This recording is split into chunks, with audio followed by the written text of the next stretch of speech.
नमस्कार बंधुरा बड़ोदेर प्रणाम और छोटोदेर भालोबासा। आज के चले एसेछि नतून एक भिडियो निये। भारतेर विख्यात मंदिरगुलिर मध्य एकटी मंदिर, बांगाली ड्रीम डेस्टिनेशन बला चले, केदारनाथ मंदिर। आजकेर गल्पटा केदारनाथ शिवलिंगेर गल्प।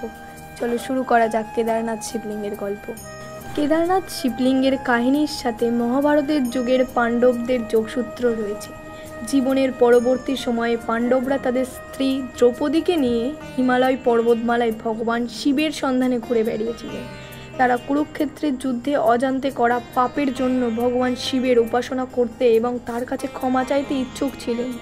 विपरीते भगवान शिव पांडवदेर ओपर हताश हयेछिलेन एवं तादेर साथे देखा करते अनिच्छुक छिलेन। এই সংকল্পের দ্বন্দ্বের মধ্যে ভগবান শিব ষাঁড়ের রূপ ধারণ করে নিজেকে লুকিয়ে রাখার সিদ্ধান্ত নেন। এই পরিবর্তন সত্ত্বেও পাণ্ডবদের মধ্যে একজন ভীম ভগবান শিবকে ষাঁড়ের রূপে চিনতে পেরে তার পিছনে দৌড়ে যান। সেই সময় ভগবান শিব মাটিতে ডুবে যান, কিন্তু ভীম ষাঁড়ের কুচকে আঁকড়ে ধরেন, যা ছিল স্বয়ং মহাদেব। এবং তারপর সেই কুচটি সেখানে শিবের অবশিষ্ট অংশ হিসাবে থেকে যায় এবং জ্যোতির্লিঙ্গ হিসাবে স্বীকৃতি পায়। এরকম ভিডিও আরও দেখতে চাইলে চ্যানেলটাকে সাবস্ক্রাইব করুন।